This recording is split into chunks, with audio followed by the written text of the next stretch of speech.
We have AJ Patton. AJ is an accomplished finance, sales, and capital markets expert. He is the founder of 548 Capital LLC and 548 Development LLC, which combines his expertise with a personal passion for helping transform communities and their impact on the planet, developing solutions for the housing, environmental, and economic issues facing inner cities. Next to AJ is Angela Tovar. Angela is the City of Chicago's Chief Sustainability Officer and Commissioner for the Department of Environment. She is committed to centering the city's climate and sustainability agenda on equity and mitigating environmental harm in Chicago's most overburdened and underserved communities. With more than 15 years of experience in the nonprofit and public sector, Angela traces her passion for social and environmental justice to her experience growing up on the industrial waterfront of Lake Michigan on Chicago's southeast side. Welcome, Angela.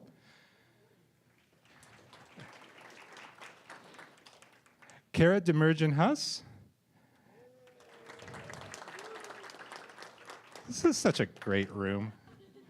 Kara is a visionary leader, and I'm reading off the event description, and I know, but I get it right this time. We won't make mistakes this way.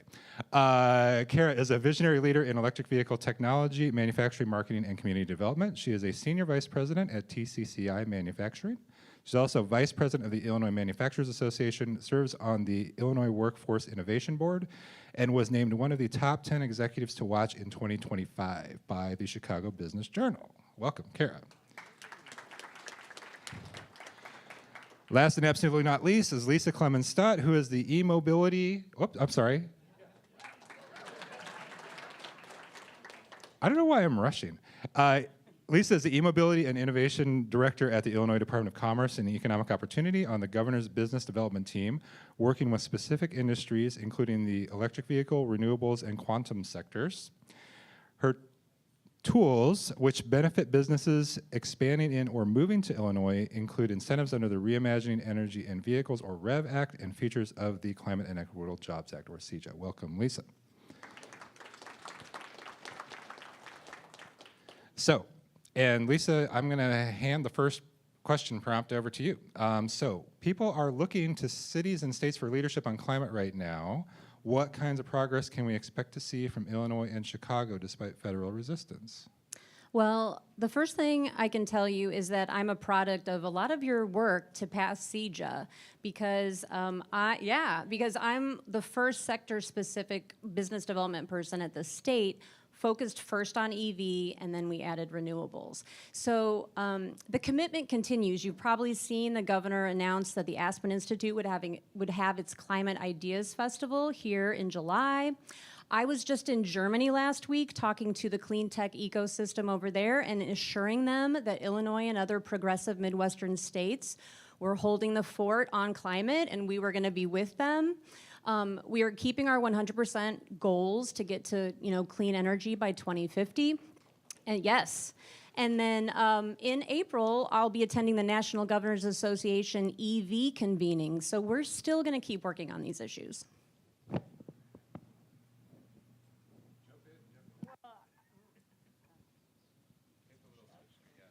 Well, I would say I am very thankful for Lisa Clemmons Stott and for the Department of Commerce and the Governor's Office because, quite honestly, without the work that they did dating back to 2021 and earlier, where we were really reimagining what EDGE would look like. If you all remember and know the EDGE tax credit, it did not work for the clean energy and electrification industry. And the governor had a very clear vision, as Lisa said, around sector strategies, and clean energy was one and remains one for Illinois. I worked directly with the governor's office and the Department of Commerce back then to rethink and reestablish a new way to think about the incentive program, and that birthed REV, which we heard about, which was the Reimagine Energy Incentive Program. And during probably a 9-month to 12-month time frame, we worked on rethinking what that incentive program looked like, both for large manufacturers all the way down to component manufacturers. And our family business, TCCI Manufacturing, became the first recipient of rev with our $20 million investment to retool and convert our 1940s facility that was going to basically close down. Without that state incentive and support, we wouldn't have been able to retool a 1940s facility. And we jointly created a P3, or a public-private partnership, that we're about ready to open next month and create the $45 million public-private partnership with the Clean Energy Innovation Hub in Decatur, Illinois, a CEQ distressed community. So really excited about that. We will have our first U.S. made in America manufacturing facility that makes electric compressors right here in Illinois. So that is super exciting, and wouldn't be possible without the state of Illinois' work that they did there. We're also in partnership with several other educational institutions and Argonne National Lab, and we'll have the largest publicly available climatic center where we'll be able to test electric vehicles in extreme conditions from -30 to +130, solar, wind, and a full dyno and roadway system testing in there to really ensure high efficiency performance and natural refrigerant testing as we think about our goals and meeting those net zero emissions. So that, and the last thing I want to say that is because of the Department of Commerce is also inside of our facility will be a community college. So we are rethinking, I know, because that is definitely a clapping, rethinking the way workforce development is really transformed into the manufacturing facility. So we will have 3 classrooms that teach 30 kids in each class with immersive access onto our plant floors. We'll be teaching in an associate's in engineering degree with articulation agreements with 7 of the 12 universities throughout the state of Illinois. Very exciting, and a 3+1 degree in with Northern Illinois University. So we'll be bringing engineers, computer scientists, and with the CEJA funding, electric and EV hybrid engineers, HVAC engineers, clean energy auditors, and solar PVL technicians. All of this would not be possible without this lady right here. So I'm just very thankful that that is an example of how collaboration and partnership can really work together. Yeah, and we were talking, yeah, go ahead. We're just going to be nonstop applause breaks. We'll be talking more about workforce development later in the program, but Angela, I want to kick it over to you to talk a little bit more about like what Chicago is doing a lot, right? We are doing a lot. I think we're all doing a lot up here, probably. I will just say, you know, a couple of important things. I think first and foremost, I'm proud to be a Chicagoan in this moment. I think that leadership really matters now more than ever. To be in a city where we have seen both the mayor and the governor participate in the national stage to speak about our values, to speak about the importance of the green economy and the green ecosystem for the state, for the city, to name the importance of ensuring that people that are most vulnerable to the climate crisis are prioritized in terms of our investments. That's really, really important for people to hear in this moment, because we are seeing those things be erased, those commitments being erased. We are seeing, you know, many things that are happening every day on the federal level, you know, happen, and to have that reassurance from both the mayor and the governor about the critical nature of these things moving forward is really important in this moment. And so I will say, you know, first and foremost, I'm really proud to be a Chicagoan because we have such wonderful leadership. And I will say that that doesn't just extend to our governor and our mayor. They're wonderful. We also have leaders here in this room and at every level of government, right? You all just heard from Naomi Davis. There are also people that are here in the crowd that I'm seeing. Every time I come to one of these events, it's like a family reunion. We see everybody that's working hard, whether it's at the city or the state level, that's pushing, right? Whether they're leading programs They're advancing policies. They're advocating for new policies. There are so many people that are standing up in this moment to say, this isn't over. We are here. We are going to support this vision. There are community leaders here that this is their vision for what their community looks like, and they're leading to create that ecosystem within their community. And those are things that, you know, we have to continue to be unwavering in supporting those things. And, you know, the city of Chicago has a robust climate commitment. We are going to continue moving that forward. You know, AJ and I have the opportunity to work together all the time on a wide range of projects, which is very exciting for us. Chicago just reached a major milestone. We just achieved our 100% renewable energy goal by 2025, which is very exciting.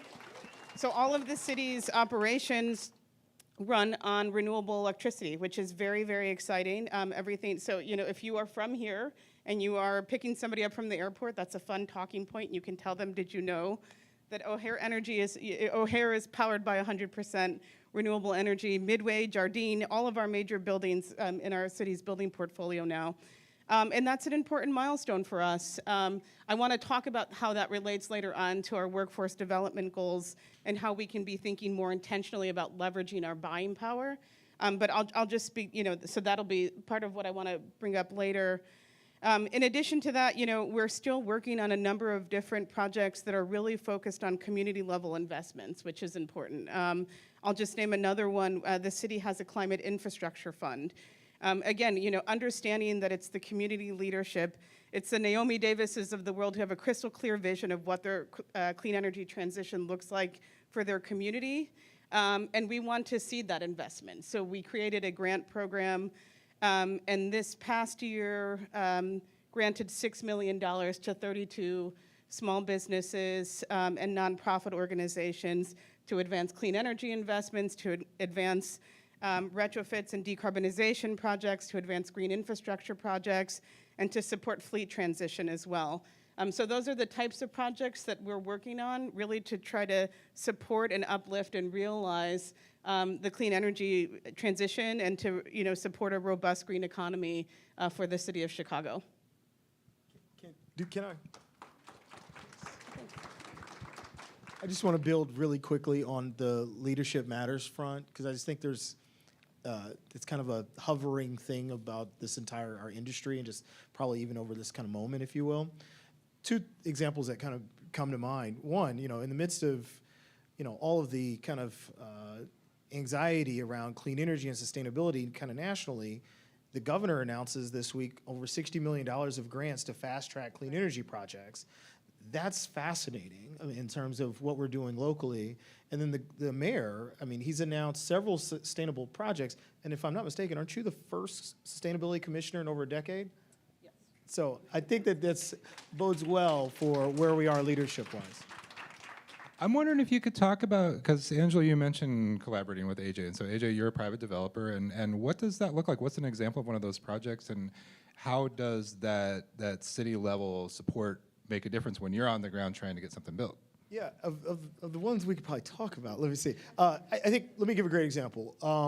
We just closed last week on a 60-unit, $45 million passive house, all affordable development that will be in West Humboldt Park, Chicago. And yeah, that's absolutely. That will be all electric, solar power, and on the west side, that will be its first fast charging EV charging station west of Western. So if you've ever looked at a map of EV charging stations, 548 will be building the most western one, so that the west side community has access to a fast charging station. And then at the end of May, which I'm not sure if we can talk about publicly yet, we will announce another EV fast charging station in the South Chicago community. And so these are ways in where the commissioner has been very, very valuable, is you need someone on the inside carrying the flag. This thing doesn't happen, as she was mentioning with having someone DCO and the governor. I can call the commissioner and her staff and say, hey, we're trying to build commercial solar in West Humboldt Park. These are communities that get left out of the conversation. When you think about clean energy, people can assume this is a luxury item, but these are things that everybody needs. I tell a story all the time about why we started 548. And It's because in 1999, my mother received a $400 gas bill. She was making $10 an hour. So unfortunately, our gas got shut off, and for an entire year, we had to boil water to take a bath because of utility bills. Now, when I tell that story in Silicon Valley or in Wall Street, they think I'm telling a story from the 1800s. Now, when I tell that story in Newark, New Jersey, on the west side of Chicago and Austin, everyone nods as if that's almost a rite of passage. And so when I bring clean energy to these communities and I leverage solar for all, and I'm able to cut utility bills in half, that is why these programs are so valuable, and that is why leadership matters, and having advocates in public policy and in these rooms matters so much. And I'll just add, one of the wonderful things about AJ, just to talk more about the nature of our relationship, because, yes, we're supportive of him, but I think one thing that has been incredible about this is that, we hear time and time again just about the barriers to advancing green building in communities, in various communities, especially outside of the commercial building sector downtown. It's too costly on the front end. Nobody wants us here. No one knows what this is. That's not true. And AJ is a demonstration of how we can do this successfully. We started working together because he has offered and has continued to offer his technical expertise, right? We need to create more conversations about how to break down barriers to success, how we navigate these types of projects successfully. What are the various resources, right? Through CEJA, we have resources. We have incentives through our utilities, right? We still have federal tax credits, at least today, right? So we know all of these things are available to us as we're navigating these types of projects. How do you stack that on top of city funding, right? What are the ways in which you can be successful in doing that? And he has also dedicated his time to be a thought leader and a partner to the city so that we can talk about this with other folks, right? And I think that that's been such an incredible contribution as well.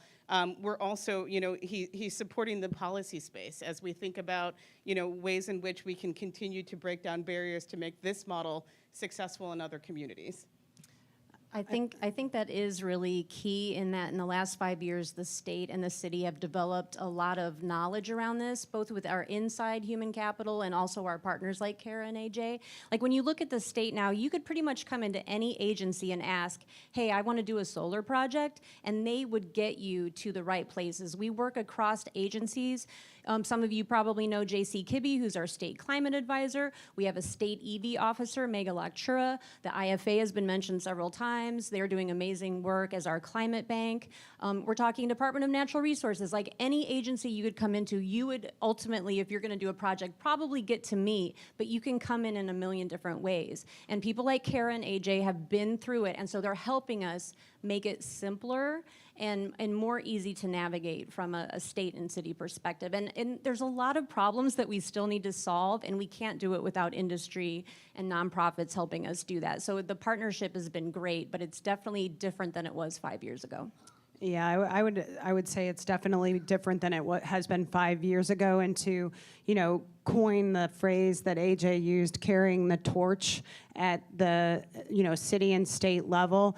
Back in 2021, when I was looking to do this and needed some help to convert our 1940s facility, I made a phone call to our old senator who happened to be the Deputy Governor Manar, and said, hey, here's our issue. Here's what we're facing. We can't have a competitive product. We can't globally localize what we're doing here in the United States in electrification in order to expand for our commercial vehicle market and the needs to get more fleets electrified across the U.S. Can you help us? We're willing to invest if you're willing to invest in us. Help me pave that path. And, that was the start of one collaborative program. It has multiplied since. They created this collaboration with us, with the community college, and that has then, grown into a complete partnership with our community college and education in everything that we're doing to access additional funds, new programs, think bigger with what we're doing. We got our community foundation to get GATA certified locally so that we could also pull in our community foundation to help us navigate these workforce pipeline needs that we see as gaps in the industry. So it just kept building collaborations and partnerships. Thank you. So I want to shift gears slightly because there's a couple things I'm curious about. So no, we've talked before, Lisa, about like bringing companies to locate into Illinois, help building out the supply chain for electric vehicles, and maybe we start there, and then Kara, I'm also curious about within the industry itself, what are some developments, like new technologies that are helping to reduce emissions, not just in the end products, but in like the actual process itself. So, Lisa, did you want to start? I just asked two people two separate questions, but I didn't want to forget. So I like Naomi's word of economies. We're trying to build out the supply chain so that as many products can be made in Illinois that build up the clean tech economy. So when you're talking to an OEM like a Rivian and you're talking about all of their suppliers, or you're talking to a TCCI who is a supplier, but then they also have people below them in the chain and above them in the chain, and we're really trying to take a holistic approach. So in addition to these REV incentives, we are doing all these wraparound workforce services. We want to super serve these businesses with the workforce training, with always the equity lens. We always want to make sure that people who have not had a chance to enter the economy in this way are being able to. So for example, I was at Rivian on Monday. We brought 4 local workforce investment areas, 4 different parts of the state to meet with them because they're one of our largest employers now. They're around 8,000 to 10,000 people on any given day. And so, and the churn on those type of jobs is also pretty high, so they need to constantly be recruiting. So we needed to look at more than just one local workforce investment area. We needed to bring a whole side-to-side, from one side of the state to the other approach to them. We also, we're problem solving. So when we're talking to companies internationally, we're talking about land, we're talking about renewable energy, we're talking about access to renewable energy. That's part of the mix because of their emission strategies. It's just pretty much anything that you would need to solve a problem, we're trying to do that so that we can center these companies here in Illinois. And to answer the technology question and just thinking about it, I am not an engineer, so let me be clear about that. I'm going to dummy this down a little bit here for fun. Thank you. You're welcome. But I think about electrification, and as we think about moving into this electrifying cars and fleets out there, I think about computers and phones. And, go back with me, I'm 54 years old. When I was in high school, there's no phones, there's no computers, and now all of a sudden, what the heck would we do without them?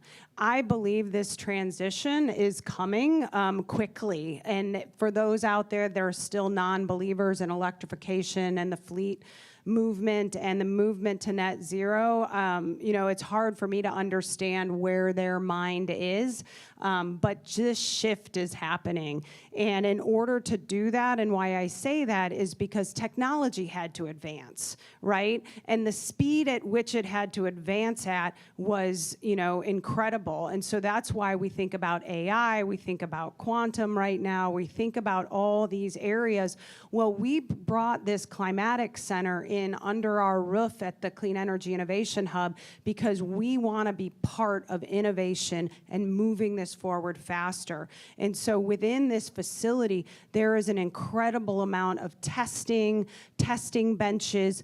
We're working with the Illinois EPA right now on expanding our natural refrigerant center so that we can speed up the pace at which R290 refrigerants get here, and other new technologies. So it's this kind of investment in these technology advancements, and everybody working together with academia, with the national labs across ROE partners. We're in the process right now of working on a Department of Energy grant that would allow us to have an industry-led changing of technology to advance thermal management systems so that we can speed up our to-market development. And so all of these things are happening because of the collaboration. So from a technology standpoint, you know, that's what has to happen. Industry, academia, and government have to continue to work together. And quite honestly, I mean, I understand some of what, you know, I don't understand, but where Trump is coming from on some of this. But if we want to be competitive, just like you were in Germany, they're not stopping. We're the largest compressor supplier to the biggest OE manufacturer, the Traton Group, and they're moving forward. Production is happening. Vehicles are on the road. If we don't keep up, we are really going to be farther behind than we are right now.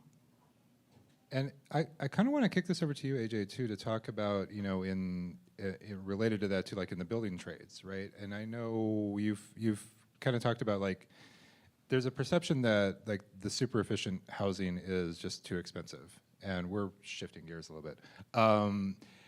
And you've been doing this a while. What are some of the efficiencies that you found?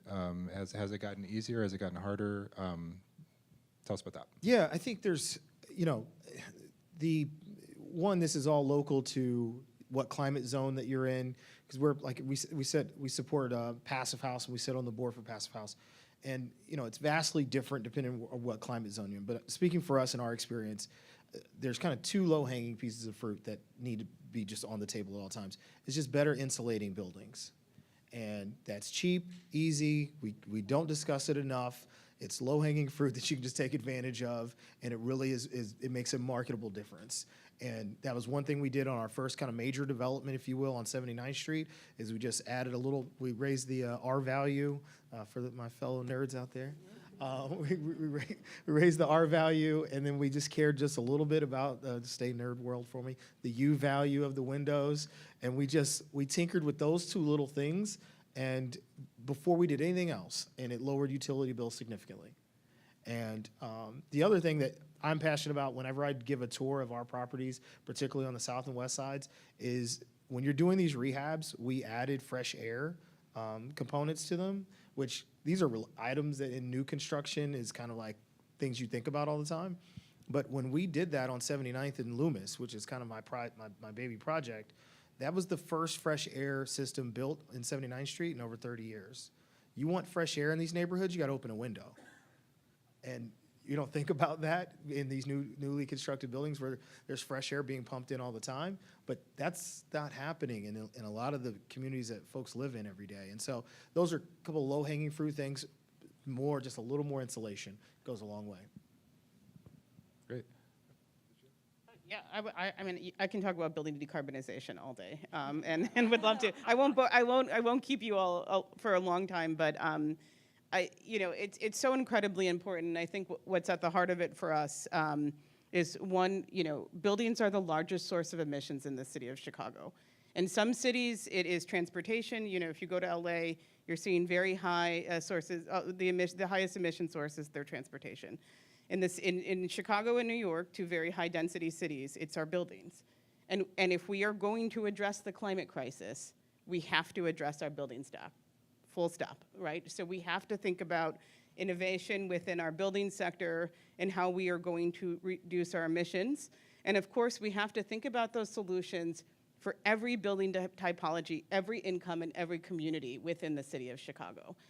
This can't just be focused on our biggest buildings. We need pathways for everybody. And I think that we all agree that that's decarbonization in every sector, right? Everyone has to succeed here.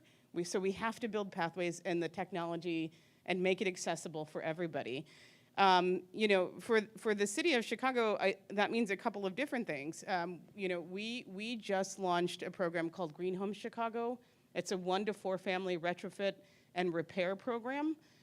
where we are thinking about, we've had, historically, there's barriers to participation, right? Even if you have in your home, if your home is in disrepair, perhaps you are not even eligible to go to your utility and go through their retrofit program, right? Because you may have mold and you may have other deferred maintenance issues that will prevent you from even being eligible to participate in that program. So our approach with that is we have to be more comprehensive. We have to ensure that those folks are getting the repairs that they need, those mold remediation, any of those, the roof repair. And then from there, we're looking at different strategies so that we can lower folks' emissions, right? That also includes, and we want to make sure the R value is included, so ensuring that we're doing the insulation, but then in addition to that, we are transitioning their appliances as well. And that's largely because in addition to the cost savings and the energy efficiency products that are available, we also want to make sure that we're improving air quality in the process. That's really important to us. And so our 1 to 4 family program is looking at decarbonization strategies as well as advancing energy efficiency and repair. We also right now, and I'll just mention one thing, we are also looking to pass in City Council next month the Green Social Housing Ordinance. So we have some funding and we are establishing a revolving loan fund so that, developers like AJ, when they want to advance, mixed-use affordable housing across the city, that capital is there for them to access it and to continue to build. And again, we've talked about, just numerous amounts of resources that are out there, but we want to make sure that that's part of the capital stack so that, people can be successful in advancing green buildings here in the city. We want to see more affordable housing solutions and want to ensure that that is something, we want to make sure that low-income and middle-income folks can sustain and stay in the city, sustain their families and stay in the city for decades, right, forever. And we are going to continue to try to find pathways for people to stay in their homes. And I think Angela did a really good job putting a lot of these ideas into the state climate action plan too, because we are also going to have money coming down the pike in the coming years for these type of programs, but Chicago being the pilot and showing that it really does work is really important. Yeah, and it's a great partnership, right? I mean, I think that the important thing, and I think that other folks that are leaders in this space in the room can attest to, we have to do these things on the city level, and then it's important to engage at the state level, right? Whether it's through policy making, through public comment periods, through, different proceedings. I spend a lot of time at utility proceedings too, just because it's important for us to be vocal and to weigh in and to establish those partnerships so that, again, we can do this successfully. Every community in Illinois deserves this same level of investment, and so the way to make that happen is to work together, right? If I may, I would just say one thing that I'm passionate about, and I can do building decarb with the commissioner all day. This is like a favorite subject. But one of the things I think is going to be really valuable for the movement is the transparency in the data. There's the incentive side, but I also think there's the education with the data. And the question I get from other real estate developers all the time is, how much does it cost? How much does it impact my, development, my TDC? Is there real impact there? And one of the things we're really going to push for this year is we're open sourcing all our construction costs. We have seven different developments that will start this year. We're going to share all our owner sworn statements and make them public. You can see line by line what it costs, what premium, quote unquote, premiums that we paid on materials and so forth, and whether we picked VRF systems, our solar systems that we put, the additions in insulation and the windows. Because I think it's going to be important that people see the data so that they can cherry pick what they're comfortable with. It may be a while before West Loop has a all-electric passive house development, but I think you're going to see the adoption of some of the strategies that we utilize in these developments start to get picked up as they see the data in real time that we're not paying major premiums for these systems.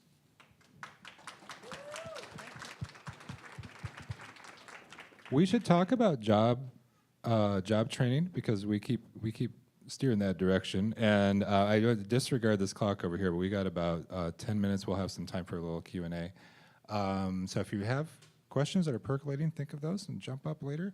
Kara, maybe I'll start with you because you mentioned the community college as part of your development. And the questions I think we want to kind of maybe restating the obvious if you're immersed in this work, but why is it so important and why is equity so important in the process?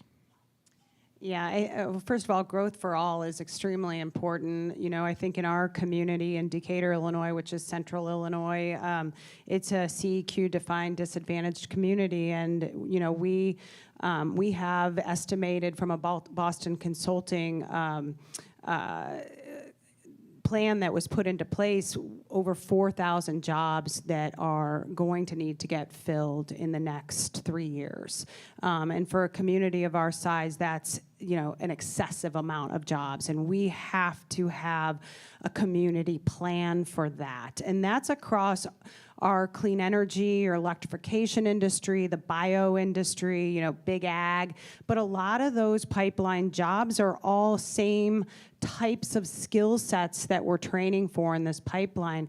And I think that was a really big part of building this workforce academy within our facility. Is it's not just about training for jobs for our manufacturing company, because quite honestly, we're not going to be hiring thousands of people, but we need to get those jobs, those people into a pipeline and into that career path for this industry, for the green jobs of tomorrow. And engineers, computer science majors, those either direct to college in a 2+2 program or direct to career in the technician programs are a huge need across a lot of industries. I put on my DCC marketing hat where I founded the ad agency 25 years ago, and recruitment into these types of programs is huge. You know, our big focus for our agency is consumer education and behavior change, recruitment, really in these emerging markets. And so thinking about how do we help companies recruit, retain, how do we advance that K through 12 to want to be in manufacturing, to have jobs in manufacturing. So that is all an incredible part of what we as leaders, everyone here, needs to be doing and changing the narrative around manufacturing and what it means today, because what you used to think of as manufacturing is just not the case. You step into a plant, if you come into our new facility, it's all automated, you know, digital. You go into Rivian, there's robotics there. It's a different skill that we have to, that the students need to be learning, and so we need to be training for those. And the third hat I'd put on is, you know, the governor appointed me to the Workforce Innovation Board for the state of Illinois last May, and since then I've become chairwoman of the Communications and Stakeholder Engagement Committee. So with the vision and the unified plan for the state in these 6 sectors that we talked about, creating this workforce pipeline across the state, identifying hubs within the state and what areas and sectors are key for the development, what community colleges and educational systems are in place to help build that curriculum, and then how do we layer and map that talent pipeline management and those trainers and advisors into that to help connect it to industry. I mean, these are all things that are rolling out for the state. They have really for, again, the last 5 years really been working on bringing everything together and having a unified plan so that we can build our own from within Illinois and then recruit more individuals into Illinois to feed that pipeline and train. This is something else that we're really passionate about. And so, you know, we've got the development company that does, you know, industrial and real estate development, and then obviously energy development around DG and community solar.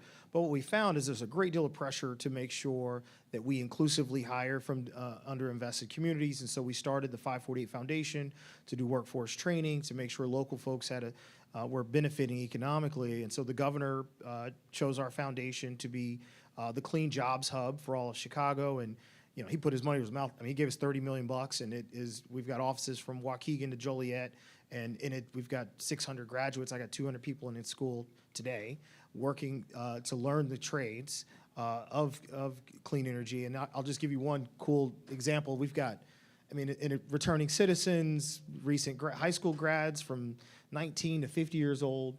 And then one of the things that the governor tasked us with was, start to build a bridge with organized labor in some of these disinvested communities. And, I was lucky enough, I got a call from the leader of the Carpenters Union. And they reached out. We had a handful of meetings. And the Carpenters Union, we signed an MOU in the Carpenters, who I think there's a couple of them around here somewhere, guys with all the muscles over there. We announced, and the Carpenters announced, that they're taking 100 graduates a year from the South and West Side programs that graduate over the next 24, 36 months. And so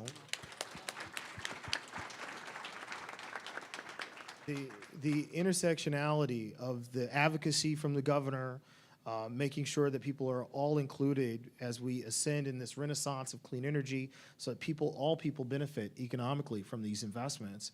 And it was just great that we're doing this both from a manufacturing and development perspective. And I know that I talked about this a little bit in the beginning. I would like to close with just telling a quick story because I think it's a good demonstration of what city and state partnership could look like on this. And I had mentioned our 100% renewable energy goal. When we put out that RFP as the city, we knew that it was very unlikely that we would be building a full solar farm to power the city of the needs of the energy needs of the city of Chicago within the city limits. Most of our city-owned land is set aside for vertical development, right? And you've seen, recently in the news, our commissioner of the planning department talk about the investments that we're doing in communities that have been historically disinvested to build single-family homes back. So we're trying to prioritize that for a different reason, which means that we have to think outside of the city limits for, this big project. So ultimately, we went with an energy supplier and a developer, but we wanted it to be within the state, right? That was a priority for us. We wanted to contribute to the state solar portfolio. So ultimately, through this RFP process, we landed on a project called Double Black Diamond, which is downstate, which is owned by a company called Swift Current Energy.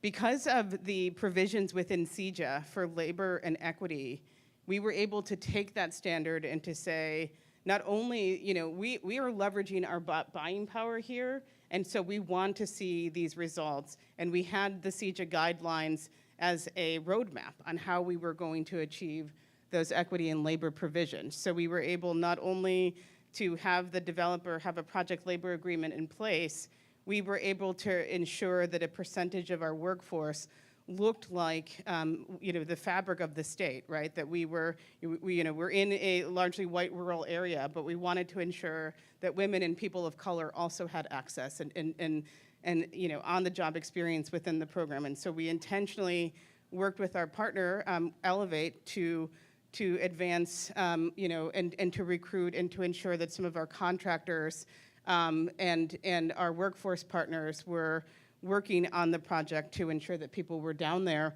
And the last thing that I'll just say about that is we still wanted a community benefit back to the city of Chicago, right? And so in working with the developer and the contractor, in addition to all of those things for downstate, we were also able to work with them to invest in Chicago women in trades. So through this project, the developer and the contractor provide a community benefit fund back to Chicago women in trades so that we are training a cohort of Black and brown women to advance career pathways within the solar industry for the graduates of that program. And I think because we have, thank you, we're really excited about it, but it's just, again, going back to you set the standards at the state level, and these things are important, right? Equity and labor provisions are important. It gave us that roadmap. To be able to do that, we were working with partners who understood the importance of that, and we were able to contribute in a more meaningful way. The 100% is a great achievement in itself, but to be able to do those other meaningful things and to intentionally invest back in this, ecosystem, this economy is so important for us, and it's a model how we can all be thinking about continued investment to ensure that these things are happening, so that the graduates that are coming from DCO, the graduates that are coming from 548 Foundation have real opportunities within the green economy, and that's what we're trying to foster. Great, thank you. I'd hate to cut this off, but we should let the audience ask some questions. Anybody have? Holy cow. All right, I am going to start with you right here. So I wanted to talk a little more about transportation, because transportation, is part of the title of this, but it seems like all of the attention is being paid to electrification. And that alone is not going to get us to where we need to be for climate goals. So it's just a kind of radical reimagining of the infrastructure and of how people get around. And I wonder if you can speak to, how the city of Chicago and the state are looking at that beyond electrification.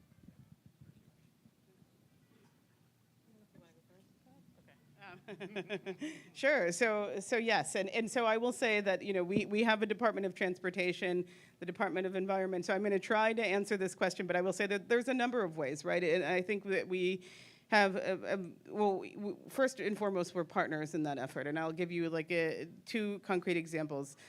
One is that the city we have also we need to convert our own fleet, and so one way that the Department of Environment is supporting the transportation initiatives is that we're converting the citywide fleet, and that's really, really important. But more importantly is that, for the broader city, the citywide, we have to create more opportunities for mobility beyond just cars, right? And that is reimagining what streetscapes look like. That is ensuring that we're continuing to build bike lanes. Again, this is not something that my department does directly, but the Department of Transportation is advancing those plans. Another area where we work on together is Divvy, a contract that is supported by the Department of Transportation, but where my team supports is ensuring that we're thinking about more equitable access to Divvy stations across the city. Similarly, with our EV charging network, and I know I just talked about micromobility, but I'll go back to that just in terms of partnerships. We are also working with our Department of Transportation to think about more equitable charging. You talked about EV charging needing to be more accessible, and you may have said this already, but it's really just concentrated. The bulk of EV charging in the city is concentrated within 3 zip codes. And we have to think about more pathways to ensuring that if we want our fleet electrified, that we can do that successfully in other communities. So within what we fund, or in the ways that we contribute, it's mostly there. Again, our transportation department is really leading the way. Through our climate infrastructure fund as well, we do grant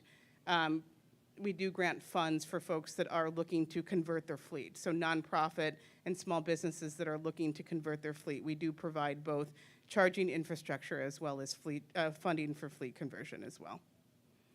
From a state perspective, we do focus a lot on electrification. I feel like we've gotten our head around that the best, but we're also interested, we were the first state to do a tax credit for sustainable aviation fuel. We have a tech hub in the Decatur area focused on biofermentation and different types of fueling there. Hydrogen is very much an interest of ours. Mach H2 is a big interest of ours. The federal government is really making hydrogen very difficult right now, but it's something that we're still interested in. So I guess I would say we're interested in all modalities. We do a lot with startups. We do a lot with organizations like MHub. We're looking for the next big thing always. But yeah, we do focus a lot on electrification.